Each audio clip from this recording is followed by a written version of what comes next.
welcome back. So I decided the only natural place to start with this series would be my experience of becoming a mom. You know what I'm saying? Like, I would not be able to talk about any of this if I didn't have my son. So, um, where do I start? I guess from the beginning. So I got pregnant around early to mid-February. And you know, sometimes you kind of don't know that you are until you miss your cycle, or you get sick, or you just start feeling a little not like yourself. Well, that's not how it was for me. Like, my husband and I kind of already knew that we kind of, we kind of already knew. I'm just going to leave it there. So we chilled out. I was just like, well, I'm not going to get myself pumped up, and we're just wait and see. And so I waited until it was actually time for my cycle. I do track it. And I was in school at the time, so I ran all my errands. I did all my stuff as usual. I went to class. And I was basically taking afternoon to evening classes at that time. And so I was like, okay, if I'm not on by the time I get home, then I'm going to take me a test. And that's exactly what happened. I got home. There was still no sign of Aunt Flo showing up. And so I took a test. I actually had a digital test hanging around at that time. And I took it. And just like that, it said pregnant. And so I was like, oh my gosh. And so I calmed myself down because I didn't want to be screaming through the house. And so I changed and got comfy, and then I went out and I just took it to my husband. I was like, look, honey. And he kind of did one of these things. He's like, did you wash your hands? And I said, I'm telling you, I'm pregnant. Hello. Little excitement. Yes, I wash my hands. I'm a grown woman. Don't come at me like that.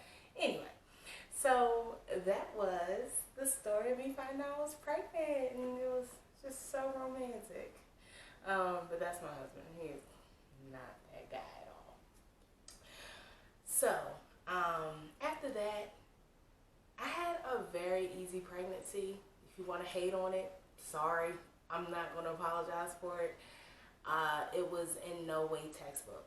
I had no morning sickness at all. The only 2 times I was sick was once when I ate Chinese. My husband happens to hate Chinese. I love it, which hurts my feelings, but my son was not having it. And the other time I had a veggie sandwich from Jimmy John's. And the whole time I was eating it, I swore, I was like, I should have put bacon on this. I should have put bacon on this. And if y'all have checked out my page, y'all know that I do not like deli meat.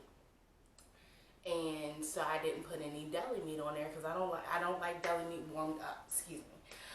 So I didn't put any deli meat on there. And so when when we finally got home, all of a sudden my stomach just flipped and I felt sick, and I never made that mistake again. So other than that, I had no food aversions. There was nothing that I could not eat. There was nothing that completely grossed me out. And I didn't have a lot of weird scents because your sense of smell is heightened. The only thing that got to me was the smell of my trash bags, like the scent of trash bags. That I was like, I don't want to do it. Like, usually my husband will pull it, I'll replace it. The whole time I was pregnant, he had both jobs. I was like, that's you. So no weird scents. I had very little swelling in my hands and in my face, but other than that, I didn't have kinkles. I didn't have to wear compression socks or anything like that. And I've had carpal tunnel since I was about 18. After I went to massage school, I really didn't have issues with that anymore because I was getting work done regularly. But when I got pregnant, yep, it came back full force. But not as bad, because there have been times I almost smacked my husband out of his sleep just trying to get the numbness out of my arms at different points, but I didn't have that throughout my pregnancy, so thank goodness for that. And I did not have any trouble sleeping. Now, for my husband and the dogs, it was a different story. I definitely took over the bed. That pregnancy pillow was my own little oasis, and you had to get in where you fit in because I did not care. I went to bed, and I went to bed like for real. I was in a deep sleep immediately. So, you know, not a textbook pregnancy, just very easy. Of course, I had the couple of aches and pains and things like that, but it was never something where I had to just be on bed rest for a while, or you know, I did have a heating pad and I used it a few times, but it wasn't a regular thing throughout my pregnancy. So I'm thankful for that, and I'm hoping future children let me get that same type of experience because it was not bad at all. So I decided that I wanted a midwife. Like, it was no question about it. My husband was like, you need a doctor? I was like, no, I want a midwife. And here's the thing, I was out there, okay? I was all the way out there. Like, I was even contemplating a water birth. Like, I wanted to be as peaceful and serene and unmedicated and natural as possible. And so I was like, yeah, I want the midwife. And once we started seeing midwives, because my practice, they're awesome. They make it so that you see every midwife, no matter what. Like, they want you to be acquainted with everyone, because the way that they are set up, you get whatever midwife or doctor is on call. You don't have a specific doctor or midwife at all. That's not how it works. So they make sure you're acquainted with everyone in their practice, and I love them for that, because I didn't know who I was going to get when the day came, but I was glad that I knew everyone because I felt comfortable no matter what. And they also introduced us to centering. And centering is a group of women who are all due around the same time, and they usually have a partner with them. It's either their significant other, or if you're in a situation where you're not with the father, you can have a support partner come in with you. And so we did that, and it was amazing. Like, in the beginning, so let me start. When we first started, I started at 20 weeks because the group that started right around the time I found out I was pregnant, they were full. And so I had to wait a little bit, and then they got me into the next group.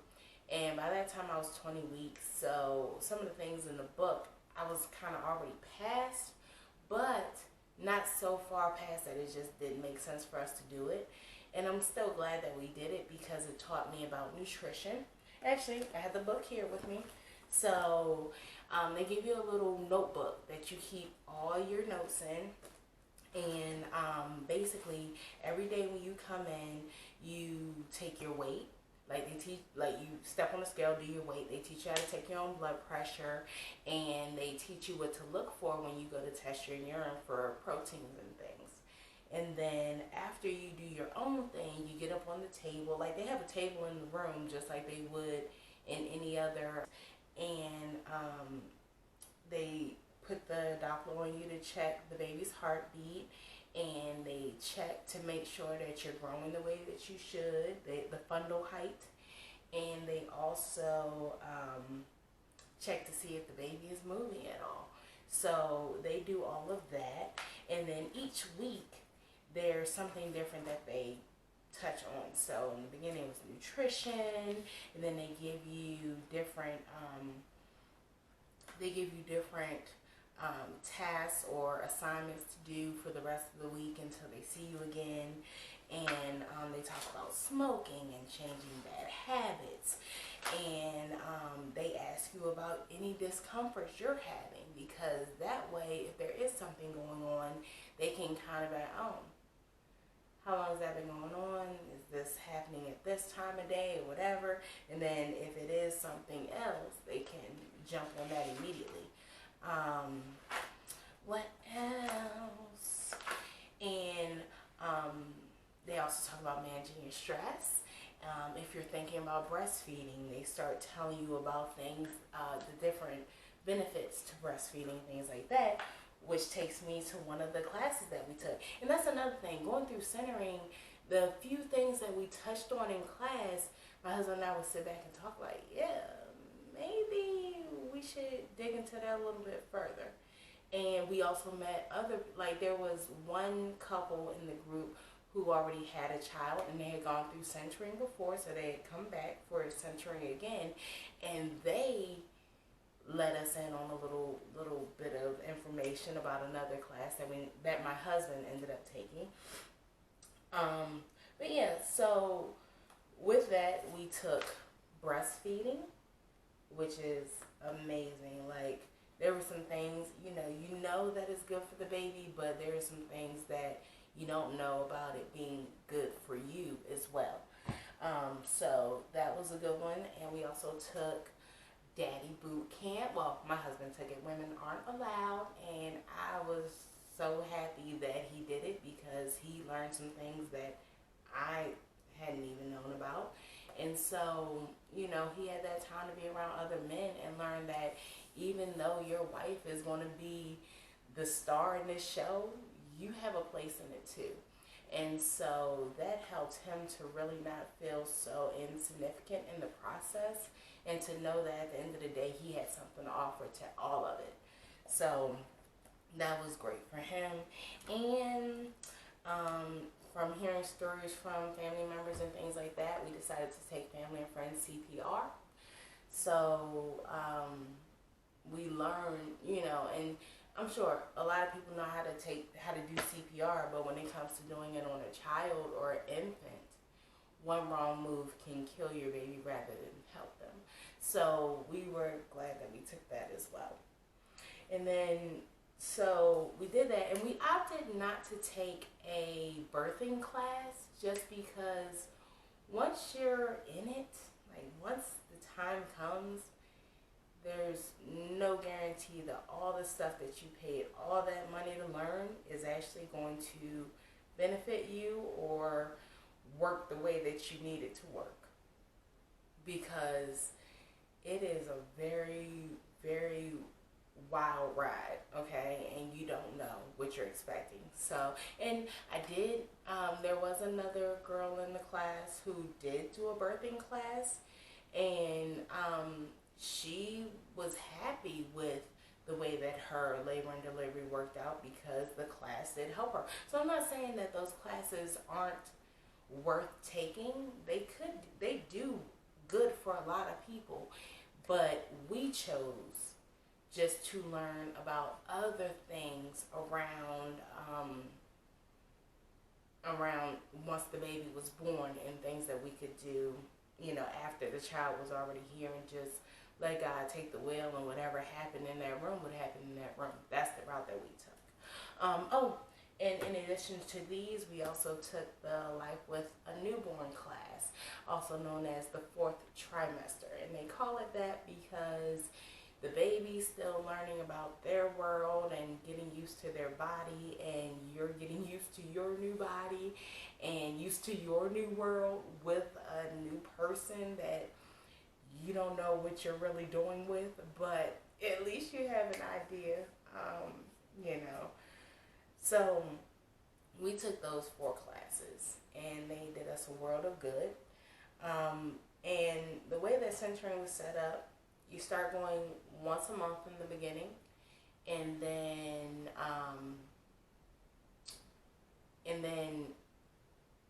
in addition to your centering class, you also see a midwife in the main facility every 2 weeks, so going down the line. And then and then the centering classes go every 2 weeks, and then in the very end you're basically going every week. And so you go every 2 weeks for the centering, and then you go to the main facility every 2 weeks. So it was just it was amazing, and once you get further into the program, you start discussing your labor and different things that you want, different things that you need to be aware of, different things that you need to keep a hold of for yourself, because at the end of the day, you and your partner are advocates for you, and you need to stand strong. If you're uncomfortable in a situation, you speak up. Or if you really can't speak, you have your partner speak up. You have your mother. You have whoever else is there with you. You make sure that they have your back, because at the end of the day, you are all you have, and no one else can tell you what to do with your body. No one else knows how you feel. So if you don't know how you feel, how are they supposed to know? But you have to be vocal. You have to let them know what's happening. And that was something that, they made sure to ingrain in us. They also started to talk about what you needed to be looking for when the time came. So if you're having contractions but your water hasn't broke, you stay your butt at home, okay? They don't want you coming to the hospital, because the last thing that they want to have to do is send you back home. So make sure that, your contractions are steady. Make sure that they are within 5 to 7 minutes apart. Make sure you call your midwife or doctor, let them know what's going on. They will ask you a series of questions, just to see, are you really there, or do you have some time? And they also started talking about what's going to happen after baby is born. Like, do you want everybody coming to the hospital? Do you want a lot of people coming to your house? Have you already had family members saying, oh, we coming to the house the next day after you get home? Yeah, well, they can come, but are they going to cook and clean? Or are they just going to be all over your baby? You know what I'm saying? You need people that are going to come through and actually do for you, because you're not going to want to do much. You're going to want to be chilling and stuff like that, and, resting. And you also want to have people who are not going to try to take over your baby. Like, you and your baby are still in a bonding phase. Even though y'all had 9 to 10 months to bond, that's great. In the real world, you and your baby need that time to get to know each other. Like, you need to figure out your baby's cries and what different cues are of what they're needing or wanting. So, just keep that in mind. And when you're thinking of people who may come over, think of if they're going to actually contribute to your household, or if they're just going to add to the disarray, because it is going to be in disarray. Don't get it twisted. It's going to be a hot mess, okay? So we talked about that. And then in the end, like towards the weigh-in, they got personal. They started talking about what you want to do to make sure you don't get pregnant right away, or if you do want to get pregnant right away, is that something that you want to do? They just want to make sure that they can educate you on all the possibilities of what needs to happen, what could happen, and help you do whatever it is you want to do. And another thing that I love, they brought in specialists. So we had a lactation consultant come in, we had a doula come in, we had another doctor from the practice come in and actually explain to us some of the differences in practice, as far as, the way a midwife would interact with the patient and the way that a doctor would interact with the patient, and the different ways that midwives, bring that soothing feel to it, whereas though a doctor is very medical. I'm not going to say all doctors are super sterile, because I don't know what it is about my practice, but even the doctors give you that, we want to just, wrap you up in so much love and take care of you feeling, so I just thought that was awesome. I felt like my practice was just where I want to be every time I get pregnant. Like, this is where I want to be. So, yeah, we really had a lot of good come from doing centering and from taking the classes. And in the end, my last class for centering, I was 40 weeks and a day. And by then, I was over everything. Like, the last class that we were at, I basically told everybody, like, I'll see y'all. I won't be here, for the next class, because I knew that the next class was the day after my due date. And in my family, our average is about 38 weeks. So I was ready at 38 weeks. I was like, oh, this baby is coming, you know. And he never came. And so I was walking and eating spicy food. I did everything that I could think of. I was taking Primrose. I did everything I could think of. And I was on my yoga ball. I was doing exercises. He just wasn't coming. And so I stayed after, we had our centering class, and then after I went down to the main facility, and I spoke with another midwife, and we started talking about our options as far as letting me continue to go naturally and see if I went into labor, or to consider induction. And so what they told me was, if you're not in labor by the end of the week, we will get you scheduled as soon as possible to come in for your induction. And so he didn't come. And so I was scheduled for my induction about 2 weeks after my due date. So, that is all I'm sharing for now. Make sure y'all stay tuned for part 2, and I will give y'all all the details on that wild ride. Alright? But I'll see y'all next time.